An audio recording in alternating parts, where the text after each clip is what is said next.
വിശ്വാസികളുടെ പിതാവ് അബ്രഹാമിനോട് ഞാൻ കാണിപ്പാനിരിക്കുന്ന ദേശത്തേക്ക് പോകണമെന്ന് പറഞ്ഞപ്പം ഒന്നും ചോദിച്ചില്ല.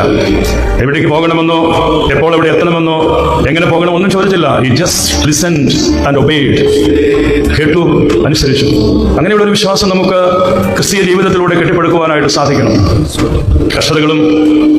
കഷ്ടതകളിലൂടെ തേജസ്കരിക്കപ്പെടുന്ന ഒരു ജീവിതം, പോരാട്ട വീര്യത്തോടുകൂടി ജീവിതത്തെ കാണുവാൻ നമുക്ക് കഴിയണമെന്നാണ് പരിശുദ്ധനായ സഹദ നമ്മെ പഠിപ്പിക്കുന്നത്. പ്രിയമുള്ളവരെ, ജീവിതത്തിൽ പ്രതികൂല സാഹചര്യങ്ങളെ അതിജീവിക്കുവാൻ നമുക്ക് വിശ്വാസത്തിന്റെ വഴിയെ സഞ്ചരിച്ച് മതിയാകും. അങ്ങനെയുള്ള വിശ്വാസ ജീവിതത്തിൽ പ്രയാസങ്ങളും പ്രതിസന്ധികളും വരുമ്പോഴും അതിനെ അതിജീവിക്കുവാനുള്ള കരുത്ത് നൽകുന്നതാണ് നമ്മുടെ വിശ്വാസ വഴി എന്ന് പറയുന്നത്. പരിശുദ്ധനായ സഹദായുടെ വലിയ മധ്യസ്ഥതയും പ്രാർത്ഥനയും ഈ വിശ്വാസ വഴി തിരഞ്ഞെടുക്കുവാൻ, വിശ്വാസത്തിൽ കൂടുതൽ ആഴപ്പെടുവാൻ, ആത്മീയ ജാഗ്രതയോടുകൂടി ജീവിതത്തെ മുന്നോട്ട് നയിക്കുവാൻ നമുക്ക് സാധിക്കണം. സമൂഹ മാധ്യമങ്ങൾ മനുഷ്യരെ നന്മയിലേക്ക് നയിക്കാം, തിന്മയിലേക്ക് നയിക്കാം. ദുഷ്ടത നിന്നെ തോൽപ്പിക്കരുത്, നന്മ കൊണ്ട് തിന്മയെ കീഴ്പ്പെടുത്തുക എന്നാണ് പൗലോസ് റോമർക്ക് എഴുതുന്നത്. പ്രിയമുള്ളവരെ, തിന്മ അധികരിക്കുന്ന ഒരു സമൂഹത്തിൽ നന്മയുടെ പക്ഷത്ത് നിൽക്കുവാനും നന്മയ്ക്ക് വേണ്ടി പോരാടുവാനും നമുക്ക് കഴിയണം.